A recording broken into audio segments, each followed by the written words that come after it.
There are days in sports that you will never, ever forget. Some for good reasons, some for terrible reasons.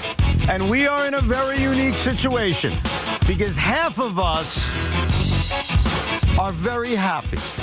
Half of us will remember December 8th for all these amazing, incredible reasons. And the other half, it's like they saw a ghost. And today here on WFAN, we're here for everybody. The depressed, angry, pissed off, excuse-making Yankee fan, the excited, hyperbolic, can't tell what's real anymore Met fan, because Juan Soto decided to accept a monster offer from Steve Cohen and join the New York Mets and leave the New York Yankees. And before we get to the Yankee perspective, before Sean Morash publicly cries on the radio, let me just tell you, as just one simple Met fan, that last night was very, very special. And it was special, Tiki, not for some of the reasons you're going to hear today. You will hear Tommy Lugauer today talk about the relationship between the Mets and the Yankees. You'll hear callers today talk about Big Brother. It was special for me because when Steve Cohen bought this team 4 years ago, this was the dream.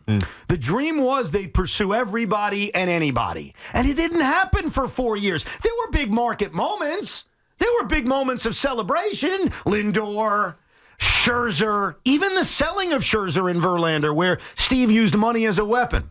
But to sign a 26-year-old megastar in the prime of his career and not let money stand in the way, Tiki Barber, from the moment you, sir, brought Steve Cohen into our world, this was the dream. Pinch yourself, Met fans, because the reality is setting in. The megastar, the 26-year-old generational talent, is coming to the New York Mets. And even though it's been 16 hours, I can't believe it, T. I don't even know what you're supposed to do. I'm not a Yankee fan, Met hater.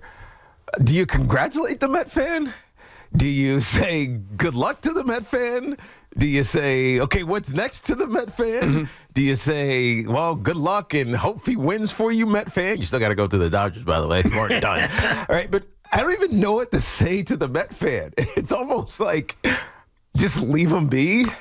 Just let them become, I don't know, exuberant and exalted and all kinds of enthusiasm and excitement, and we're changing the franchise. Look, we know what the Mets got. And I think the biggest thing, you just said it, actually. I wasn't even thinking about it until you just said it.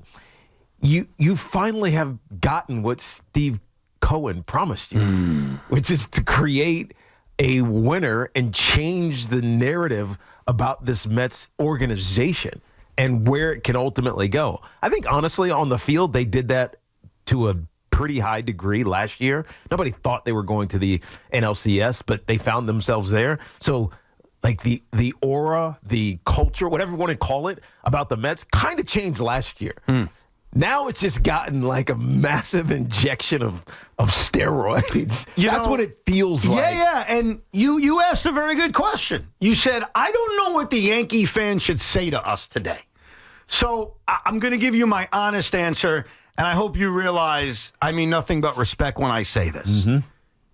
You want to know what I want the Yankee fan to say to me? What's that? It doesn't matter what the Yankee fan says to me. Which is why the Yankee fan probably shouldn't say anything. You could talk trash. Because here's the truth. And I know I'm unique in this because I think there are a lot of Met fans that look at this maybe a little bit differently, and that's fine. This was the player I wanted. It wasn't about taking him from you. Now, is that an added bonus? Of course. Yeah. Is that going to be like trash talk that I'll probably volley at some Yankee fans? Sure. Like when you guys talk to me, will I respond with that? Of course. But this was always, to me, about the player. And when Steve Cohen bought the team, I wanted this. I wanted what the Wilpons didn't do with A-Rod, what the Wilpons didn't do with Vladimir Guerrero Jr., what the Wilpons didn't do with Bryce Harper, what the Wilpons... I mean, this goes on, folks, right. And you all know it. Just say anybody. Everybody. Because how many times did I sit here on the radio, or even before that as a kid, screaming at the radio, screaming at Mike and Chris, go get that player. How Alex Rodriguez didn't become a Met is beyond me. But you know what I really think on this beautiful Monday? For anyone my age, I am now at peace with not getting A-Rod. Because now we have the owner that righted the wrong. Now we have the owner who didn't miss out on the moment, who didn't miss out on the opportunity when a 26-year-old megastar became available. So I can promise you this to the Yankee fans listening, and we'll get to your perspective in a minute. It's not about taking something from you. It's about the Mets finally being at the big boy table like they should be. And is it a nice cherry on top that they took it from you, that I get to stare at Sean's face for the next 4.5 hours? Of course, it's a bonus. But this was very, very special. And you said something else, Tiki. You said it's about changing the perception. I don't know how many Americans still watch Saturday Night Live, but I know what happened on Saturday Night Live Saturday night. And let me tell you what happened in case you missed it. The death of LOL Mets. Because they ran a joke during the opening scene of SNL with the church lady, one of the great segments of all time, in which they took a shot at the Mets. They had a fake Juan Soto there. You have that clip, Tommy, by the way? If you guys want to hear it. They had a fake Juan Soto, and this is important. They had a fake Juan Soto. They're like, hey, so you're going to make a lot of money. And Juan's like, yeah, I hope the Yankees offer me the most. And then the church lady had this witty line to respond with. And take a listen to what SNL decided to do less than 24 hours before the world changed. Well, as a Christian, I have to ask you, why not spend your time helping and money helping the needy and the less fortunate? You're right. Maybe I sign with the Mets. LOL Mets is dead. LOL Mets died last night. Hold on. I don't want to hear it ever again. It's over now. Hold on, Evan. That was still pretty funny. Was it? Absolutely. Maybe it was funny, but the days of mocking, the days of wondering, why would anyone want to go there? It's over. Who's laughing now, SNL? Who's laughing now? Well, I mean, just put a pin in that because now's not the time for the argument, but that is the one statement you've made in the first statement that's dead wrong.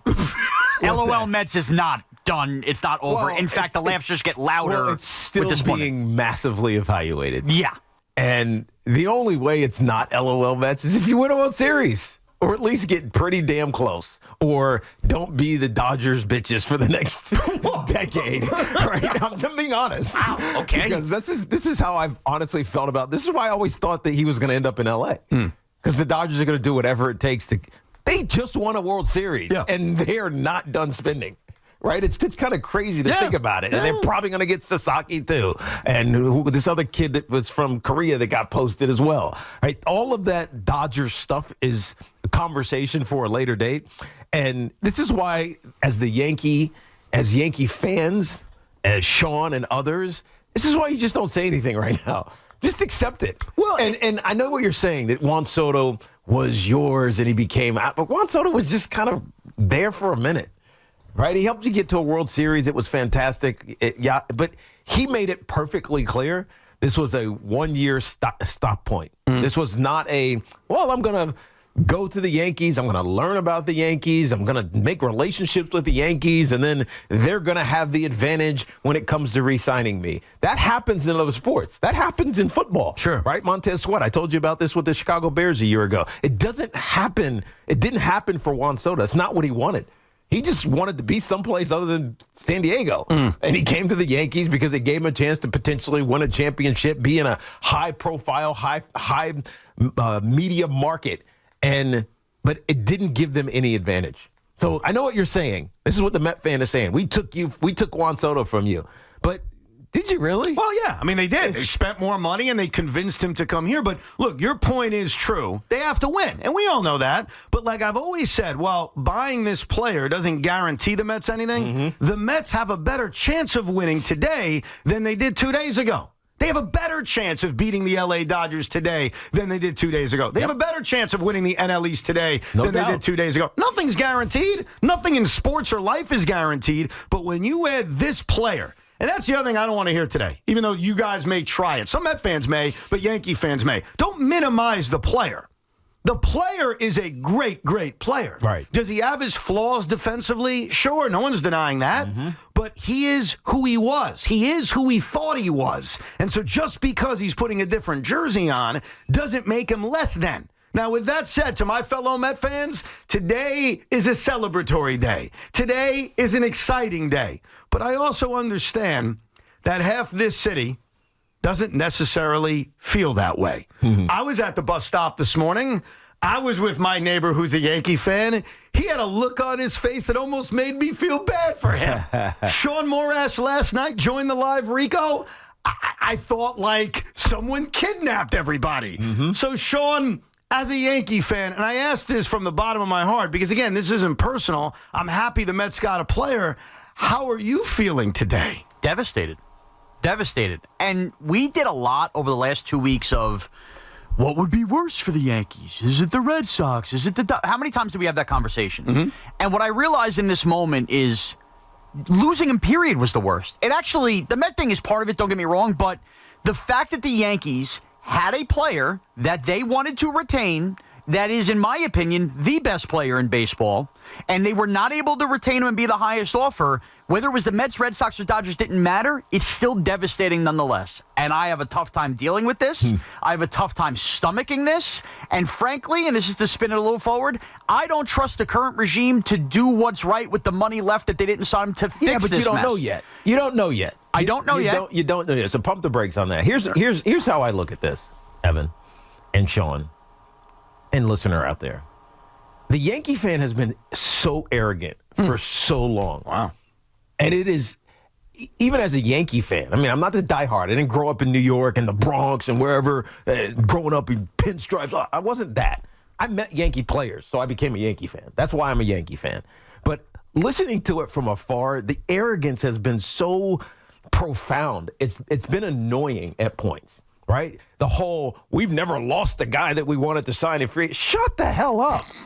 Right? The whole, which championship? Shut up. It's hard to do. It's hard to win a championship. So to think that Hal Steinbrenner or Brian Cashman owes you, the fan, like they're not trying, it's arrogant to me.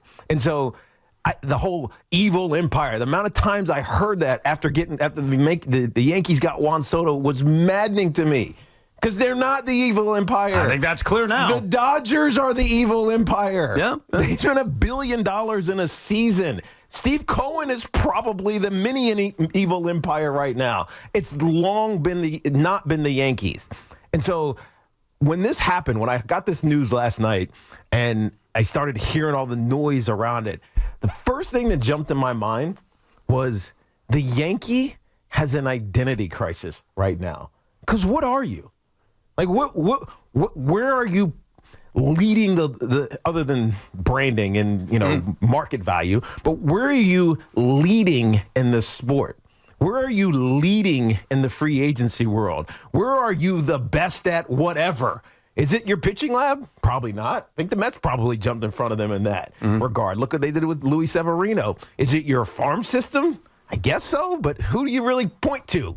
Aaron Judge? I guess you can throw Volpe in there. Like, where are you dominant? Where are you the standard? Where are you the best practices of the league? And I don't think there's a lot of places where you put the Yankees at top. And so it creates this massive identity crisis. And that's not even counting what the hell are you doing at first base? What are you doing at second base? What are you doing at third base? What are you doing at two outfield positions? What are you doing with your bullpen? There's a lot that the Yankees have a little and big question marks about. But the biggest to me is, what is the identity of this team now? Like, where do you go? It's a great question. The pivot that happens is fully on the organization, on Brian Cashman, on some of the leaders there, Aaron Judge included, and Hal Steinbrenner to make this into something that it hasn't been in a while. I think to answer your question, before we get to what they should do and who they should go after, something we touched on last week with my Plan B idea, that now all of a sudden you're like, well, some of those ideas weren't that bad. Mm-hmm. But to answer your question, what do they lead baseball in? The answer is nothing. The answer is they're not the worst at anything. No. The Yankees were just in the World Series, so I don't want to shortchange them for that. But I think in every aspect, they're really good, but they're not the best.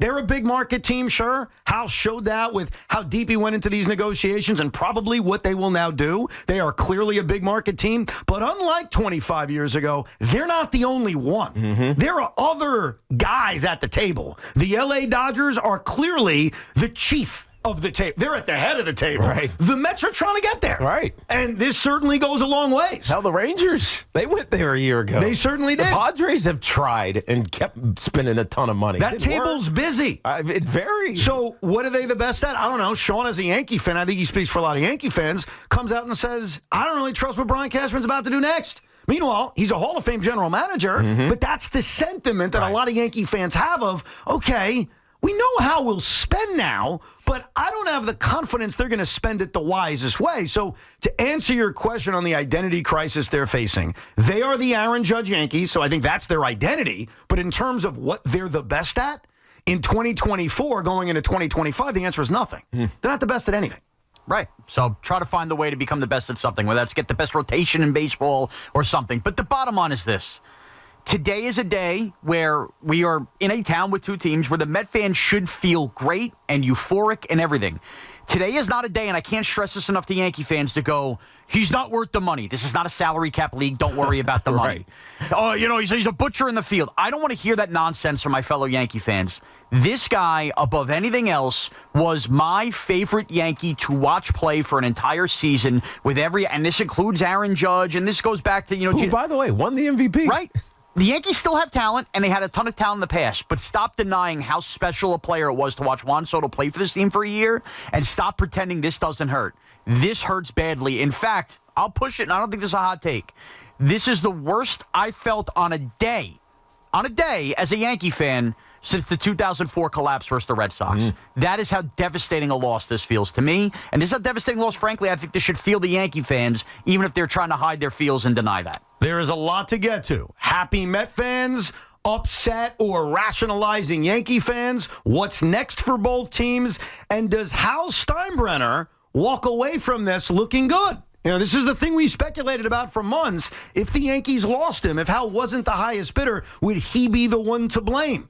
We'll get to all of that coming up. Joe Beningo will join us at 4 o'clock. Can't wait to hear Joe B's thoughts. Maybe a little bit of the Jet game, but certainly mostly on the decision that shocked the baseball world and maybe changes the face of New York baseball forever.